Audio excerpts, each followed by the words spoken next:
is shocked when legendary recluse Bob Dylan finally talks about his relationship with Joan Baez. For years, their relationship was portrayed as a sad, beautiful love story between two visionaries. Dylan shatters the myth today, revealing a much more complicated and harsh reality full of treachery, ego conflicts, and long-standing grudges. They were once united by music and ideals. In Baez's view, the virtuous queen of folk, as you've undoubtedly heard the romanticized version of Stripped Away, which shows a woman whose life was full of personal problems and conflict issues that extended well beyond her well-known breakup with Dylan. In her early 16s, Joan Baez, a folk singer with an angelic voice, discovered a gritty, unpolished Bob Dylan, bringing him into the public eye. She fell deeply in love with him and they were inseparable at first. She supported him, presented him to her audiences, and passionately sang his songs because they had a similar love of music and activism, but their relationship was anything but cordial behind the scenes. Dylan rose quickly, and before long, he didn't need Baez to take him to the stage. Instead, he was taking over the music industry on his own. Joan, the mentor and guiding force, was pushed aside by Ed, the man she had loved, supported, and nurtured, who treated her like trash and abruptly removed her from his life when she was no longer useful to him. Their breakup wasn't just the end of a romantic relationship, it was a betrayal that left Baez feeling ashamed and bitter. Even though she attempted to portray a picture of forgiveness and peace in public, Dylan refused to accept the part she had played in his success, and when she confronted him later, he dismissed her with the icy detachment of someone who had long since moved on. The heartbreak lingered, becoming a festering wound that Baez never quite let go of. However, Dylan wasn't the only musician. Behind the scenes, Baez's position as the moral leader of folk music has been in conflict with her constant advocacy of justice and activism. Joan frequently converted her righteousness into judgment and insisted on complete political purity, which caused her to alienate people.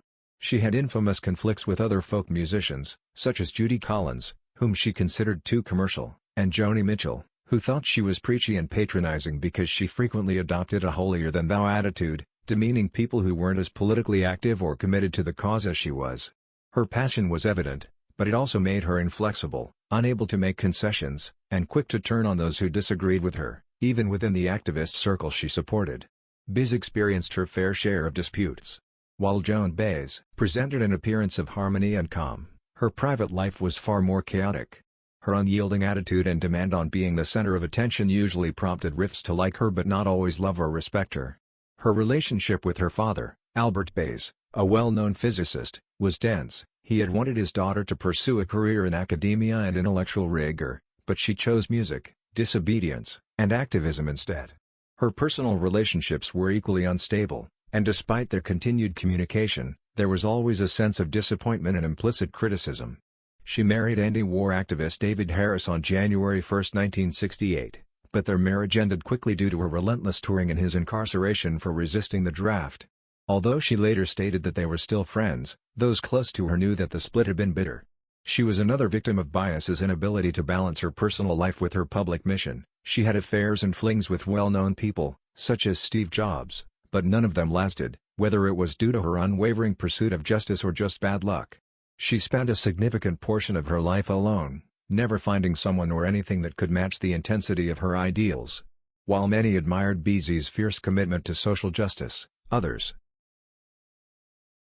saw something far more troubling beneath the surface. What appeared to be unwavering commitment frequently felt to those who knew her closely like an obsession. Her passion burned so intensely that it didn't illuminate causes, rather, it scorched them. It wasn't just her defining characteristic. She was nearly obsessive about getting involved in every conflict. During the Vietnam War, her activism frequently blurred the line between bravery and self-righteous spectacle, overshadowing the very people she claimed to fight for.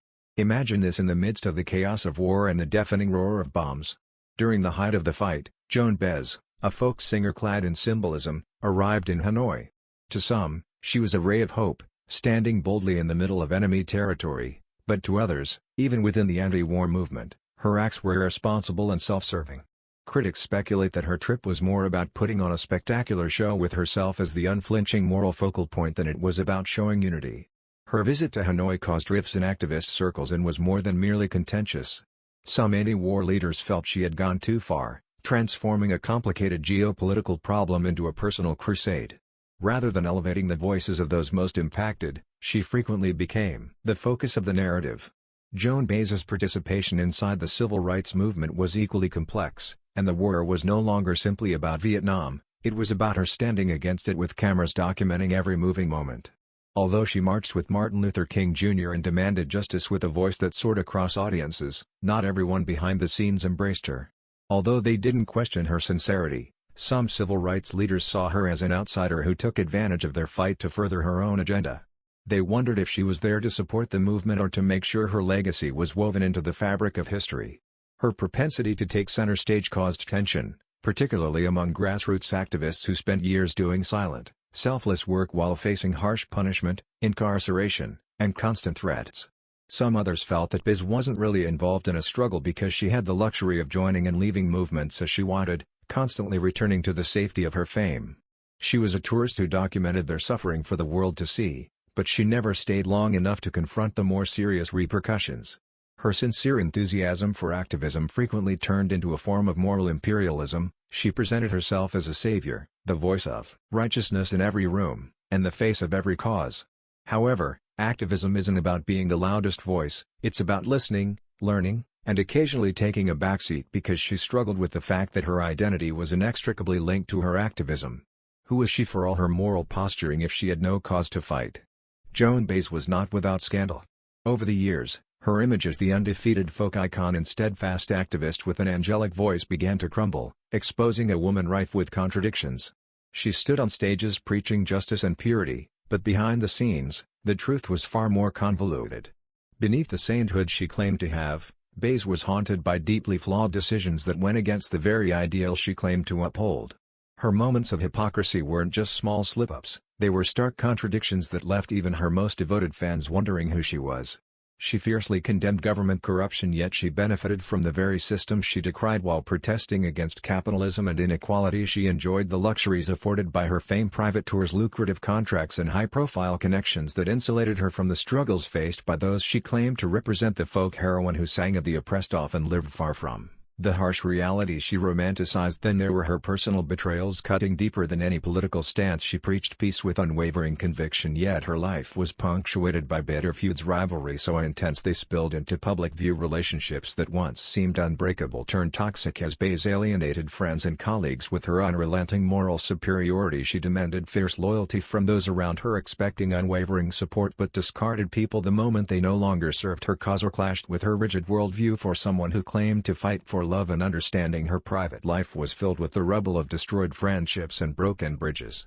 The contradictions became unavoidable as time went on, and those who had previously admired her started to see past the meticulously manicured image. To many, she appeared less like the revolutionary she had portrayed and more like an opportunist who used activism as a platform and a background against which she could shine. Because of the emotional barriers she erected around herself, which were reinforced by pride and self-righteousness, the woman who sang of solidarity frequently stood alone.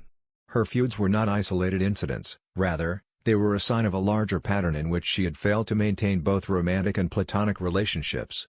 Her unwavering quest for excellence in both. Her art and philosophy made her a formidable campaigner, but it also made her rigid and unable to accept the complex and messy nature of genuine human connection. She held others to impossible standards while finding it difficult to meet them herself. Joan Baez is still seen as a symbol of a generation and a woman who stood up for her convictions, but beneath the acclaim and the legend is a far more complicated and disturbed person. Bob Dylan's polished image has been broken by his revelations, which reveal a life that was as full of personal struggles as it was of victories. Her legacy is one of contrasts. As Dylan's words reverberate around the globe, the story of Joan Baez is being rewritten not as a saint but as a flawed, fascinating, and profoundly troubled woman who lived, loved, and fought her way through history. She inspired millions of people but alienated many who preached love but seemed forever unable to hold on to it. Subscribe this channel for more video. Farewell.